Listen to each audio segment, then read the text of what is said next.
है।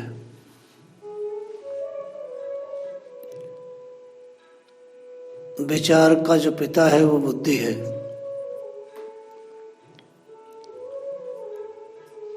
लगातार वो पैदा करता रहता है। मन के द्वारा वो पलते हैं और प्राणों के द्वारा वो सींचे जाते हैं। अगर किसी विचार में प्राण की शक्ति नहीं है तो वो साकार रूप और साकार क्रिया में नहीं आ सकता। गाय घास खाकर दूध देती है। ब्राह्मण साधारण भोजन करके जीवन निर्वाह करता हुआ विश्व के कल्याण के लिए विश्व के मानवों को ज्ञान देता है। कहा गया है ज्ञान देने वाला और गाय यदि ये दोनों संतुष्ट हैं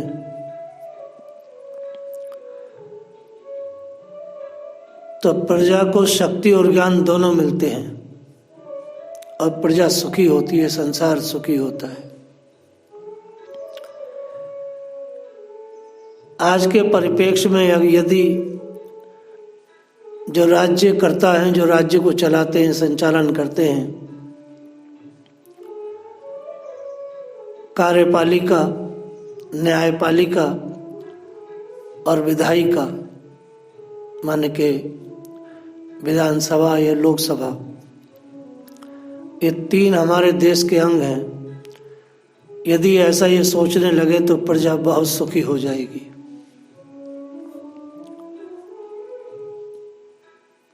जब संपत्ति की अपेक्षा अच्छे संस्कार और धर्म की आवश्यकता मानव समाज में अधिक महसूस होगी तभी सच्चे मानव में शांति महसूस होती है और शांति आती हो पूरा विश्व खुशहाली की ओर बढ़ता है।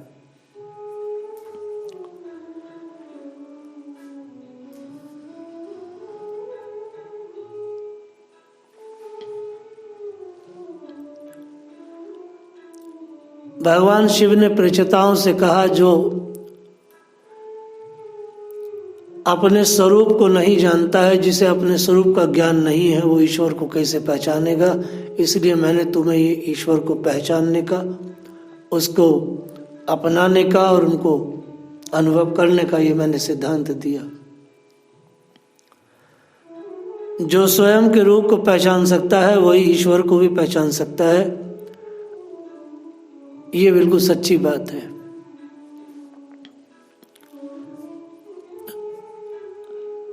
हम लोग श्रीमद् भागवत के चतुर्थ स्कंद में प्रेषिताओं की कथा को सुन रहे हैं। आचार्य सुखदेव महाराज परीक्षित को कथा वर्णन कर रहे हैं।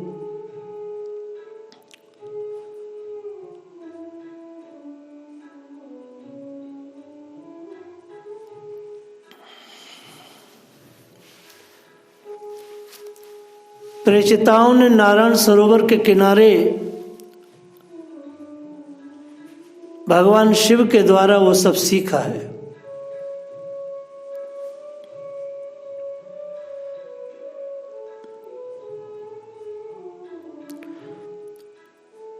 जिस चीज को बोला गया है उसको शास्त्रों में रुद्र गीता का नाम भी दिया गया है। उसे कोई कोई रुद्र गीता भी कहता है।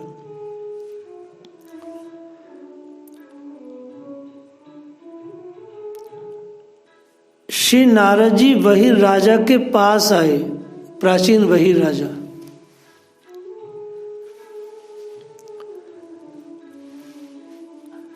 और आकर के नारद जी ने प्राचीन वही राजा से पूछा, हे राजन, तुमने इतना यज्ञ किया, क्या इन यज्ञों से तुम्हें शांति मिली?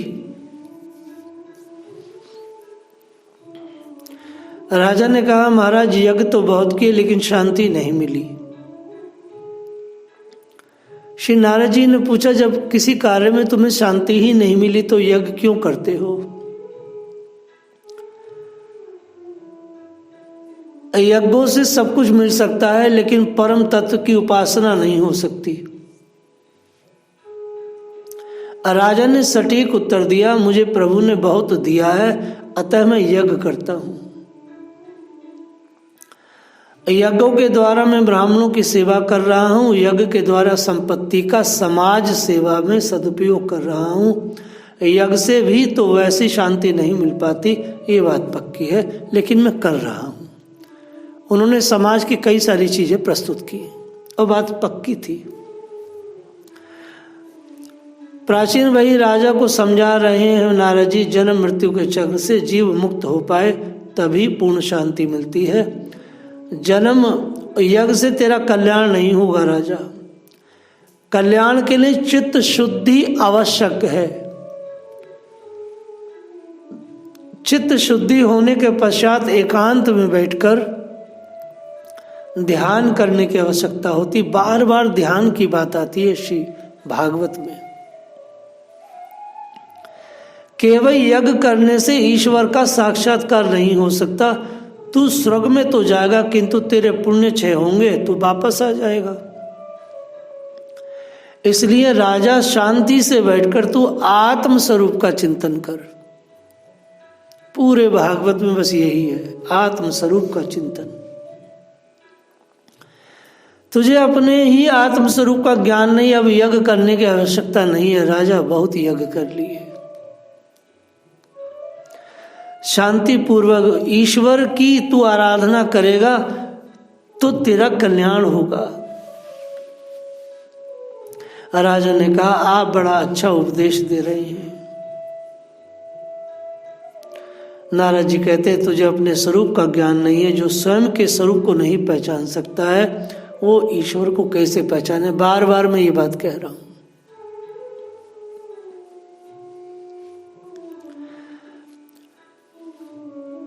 नारद जी ने एक प्राचीन कथा सुनाई। वह कथा अत्यंत अत्यंत वैज्ञानिक है। हम सब लोग उसका स्मरण करेंगे आज। प्राचीन काल में एक पुरंजन नाम का राजा था। श्रीमद् भागवत में जिस तरह से वर्णित है उसको थोड़ा सा मैंने आगे बढ़ाया है। लेख में थोड़ी सी मेहनत है। उसके एक मित्र था अविज्ञात नाम का। पुरंजन को सुखी करने के लिए अविज्ञात हमेशा प्रयत्नशील रहता था। फिर भी वह अपने प्रयत्न की उसे भनक भी ना पड़े उसका भी ये ध्यान रखता था। ये अविज्ञात कौन है? ये अविज्ञात जो है वो अंदर जो बैठे भगवान है वही है। और भगवान इतनी चतुराई से मनुष्य की सेवा करते हैं कि उसको भनक भी नहीं होती। ये सब काम मैं कर रहा हूं। ये भागवत है। ईश्वर ही अविज्ञात है। ईश्वर अविज्ञात रूप से जीव की सहायता करता है। जीवात्मा माने पुरंजन। पुरंजन कोई और नहीं, हम ही पुरंजन है। और हमारे जो एक मित्र हैं वो अंदर बैठे हैं और इतनी हमारी हेल्प करते हैं, मगर ऐसे हेल्प करते हैं कि भनक भी नहीं होती कि वो कर रहे हैं।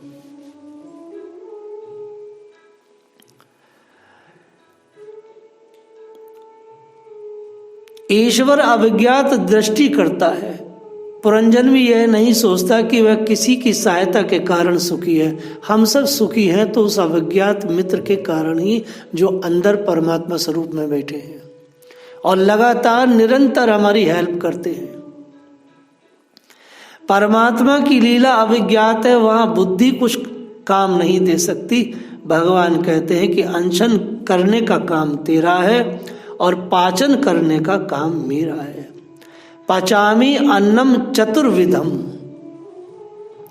मनुष्य जब प्रसादी पा जाता है तो उसे कौन पचाता है? पेट में जो बैठे हैं अग्नि नारायण भगवान, वो उसे पचाते हैं।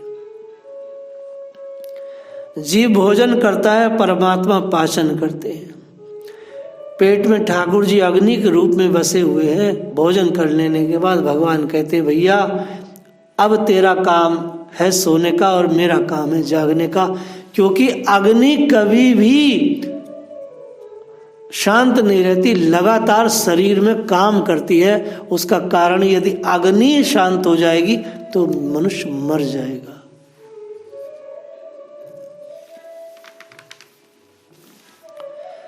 मान लो हम गाड़ी है और जीवात्मा यात्री है, परमात्मा चालक है। यदि भगवान सो जाए तो अच्युतम केशवम, आदमी मर गया। इसलिए वो कभी नहीं सोते। रेलवे का इंजन चालक सो जाए तो गाड़ी रुक जाती है, यात्री सो सकता है। चालक अर्थात सूत्रधार ईश्वर कभी नहीं सो सकता। फिर भी जीव कभी सोचता नहीं कि उसे सुख सुविधा देने वाला कौन व्यक्ति है। वो सोचता सामने वाला दे रहा है, केवल भगवान ही सुख सुविधा दे रहे हैं।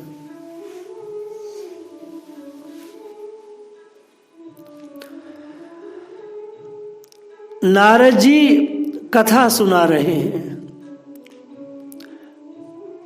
राजा पुरंजन की। राजा पुरंजन हम स्वयं ही हैं।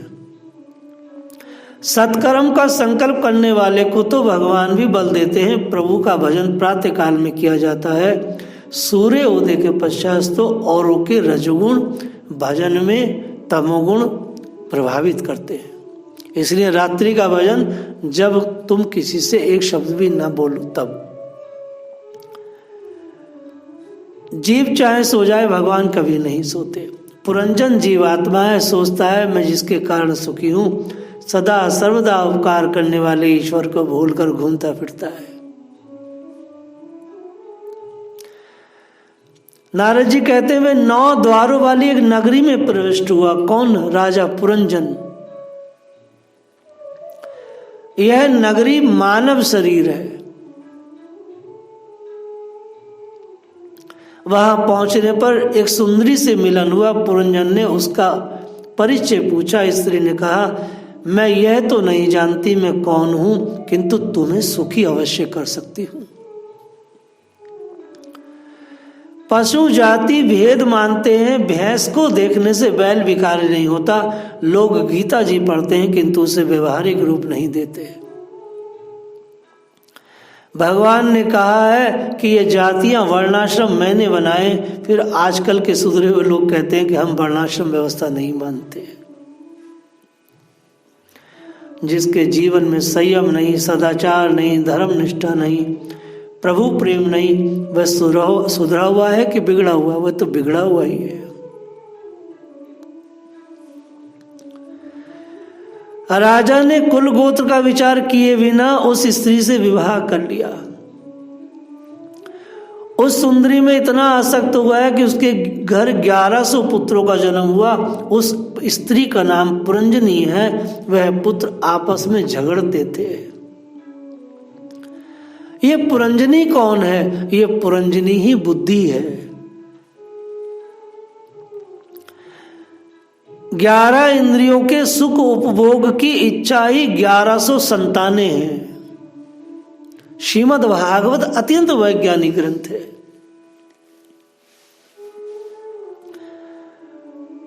एक 100 पुत्र माने एक इंद्री के 100 पुत्र। इन पुत्रों के पारस्परिक युद्ध का अर्थ है संकल्प विकल्पों का संघर्ष। एक विचार उत्पन्न हुआ कि दूसरा उसे दबोचने लगता है। 11 इंद्रियों में जीव फंस गया है। 5 प्राण शरीर की रक्षा करते हैं। इंद्रियां सुख उपभोग के संकल्प विकल्प ही 1100 संतानें हैं। यह संकल्प विकल्प जीव को बंधन में डालता है।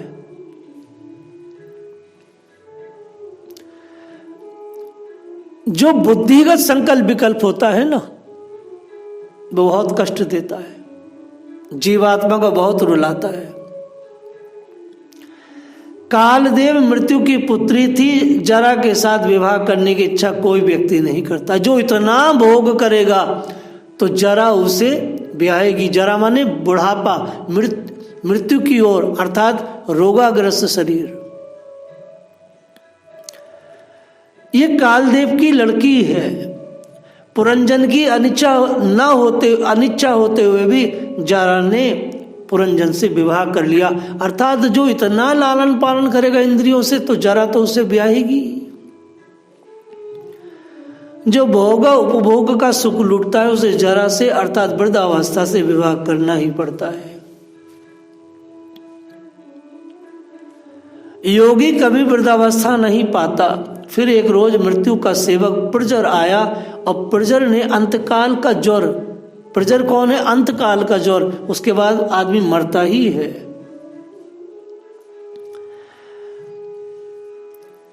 अतिशय आसक्त स्त्री के कारण पुरंजन ने अंतकाल में स्त्री का चिंतन करते हुए देह त्याग किया और परिणामतः विदर्भ नगरी में उसे कन्या रूप में जन्म लेना पड़ा। स्त्री का चिंतन करने से पुरंजन को स्त्री बनना पड़ा। यह बात पुरुषों को चेतावनी देती है कि वे किसी स्त्री का अधिक चिंतन न करें, अन्यथा भैया अगले जन्म में साड़ी पहनना पड़ेगा।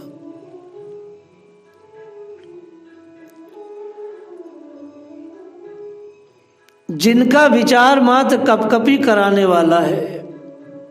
पुरंजन पुरुष था, किंतु बार बार स्त्रियों का चिंतन करते रहने से उसे अगले जन्म में स्त्री बनना पड़ा। कोई हमेशा के लिए ना तो पुरुष रह सकता है ना स्त्री रह सकता है। वासना के अनुसार शरीर बदलते रहते हैं। लेकिन एक बात बड़ी विशेष थी, पुरंजन ने केवल जवानी में ही पाप किया था, बाल्यावस्था वृद्धावस्था में तो उसने सत्कर्म ही किया था। इन्हीं के पुण्यों के कारण उसका जन्म एक ब्राह्मण के घर में कन्या रूप में हुआ। विदर्भ देशवासी उस कर्मकांडी ब्राह्मण के घर में विदर्भ का विशेष उपयोग होता था। मर्यादा धर्म का पालन करने पर उसका विवाह द्रविड़ देश के पांडे राजा के साथ हुआ। कर्म करने से चित्त शुद्धि होने के बाद विवाह हुआ। और द्राविड़ देश तो महारानी भक्ति का नहर ही है। पांड्या राजा ने अर्थात भक्त पति से विवाह हुआ। भागवत की या शास्त्रों की अलंकारित भाषा है। महाराज अखंडानंद ने इस अलंकारित भाषा का अत्यंत वैज्ञानिक तत्वपरक अर्थ दिया है, कोई दे नहीं सका आधुनिक भारत में।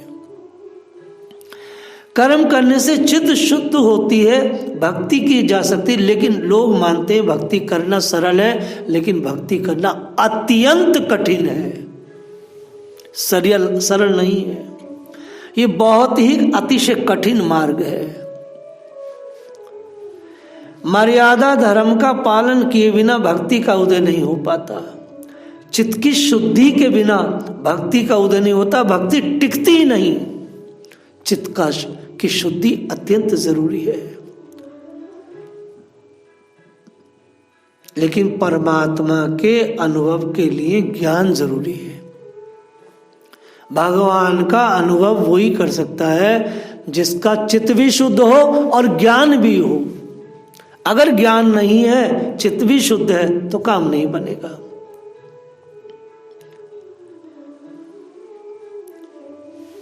काम नहीं। भक्त पति के विवाह होने से कन्या और 7 पुत्रों का जन्म हुआ। कन्या है कथा श्रवण में, सत्संग में रुचि। उस लड़की का जो पुरंजन बन गया था, कन्या बनी वो ब्राह्मण, उसने विवाह किया, 1 पुत्री हुई और 7 पुत्र हुए। 7 पुत्र भक्ति के 7 प्रकार हैं। श्रवण कीर्तन पाद सेवन अर्चन वंदन दास से भक्ति सिद्ध हुई। भगवान के नाम रूप गुण प्रभाव लीलाओं का कान से श्रवण, मुख से कीर्तन, मन से स्मरण करना, श्रवण कीर्तन श्रवण भक्ति सिद्ध होती है।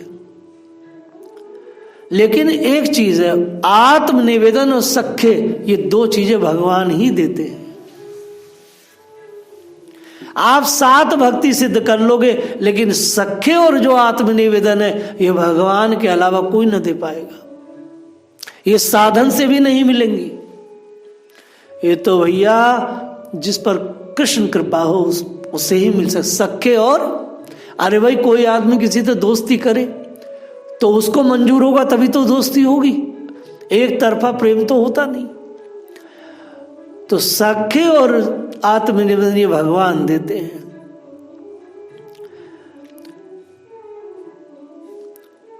उस कन्या का पति जब मरा तो उस कन्या को परमात्मा ने सदगुरु के रूप में आकर बोध दिया। भक्ति के 7 प्रकार सिद्ध होने पर परमात्मा सख्य का दान देते हैं, आत्मनिवेदन का दान देते हैं।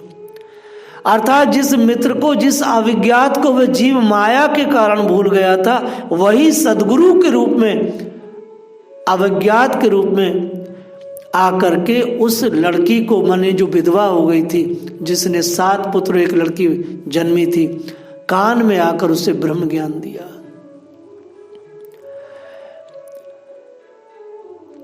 तो उस स्त्री ने कहा कि तुम कौन हो? बोले अरे तू मुझे नहीं पहचानता, मैं वही अवज्ञात हूं, तेरा मित्र, जब तू राजा पुरंजन था और एक स्त्री से आसक्त हुआ था, उसके बाद तू अब लड़की बना है, 7 पुत्र हैं, एक लड़की है तेरे, अब वो भी तेरे पति मर चुका है और तू जो है अब फिर रो रहा है। अरे मैं वही हूं। अरे मूर्ख, ना तू स्त्री है, ना तू माँ है, ना तू राजा है, तू तो एक आत्मा है और तू लगातार दब से ही दुखी है। तू अपने स्वरूप को भूल चुका है। कभी तू राजा बनता है, कभी तू किसी की स्त्री बनता है, कभी कुछ बनता है, और जो बनता है उसी में तू अपना स्वरूप मानकर रोता रहता है। तू अमृतस्य पुत्र, तू मुझे भूल गया, मैं तेरे अंदर रहता हूं। लौकिक सुख में मनुष्य इतना फंसा हुआ रहता है कि अपने आत्म स्वरूप का विचार नहीं करता। तत्त्वमसि, मैं तेरा मित्र हूं। भगवान ने कहा मैं तेरा मित्र हूं, तेरे अंदर ही रहता हूं, तू मेरा अंश है, तू ना स्त्री है ना पुरुष है, तू मेरी ओर देख। पुरंजन प्रभु के सम्मुख हुआ, जीव और ब्रह्म का मिलन हुआ, जीव कृतार्थ हुआ।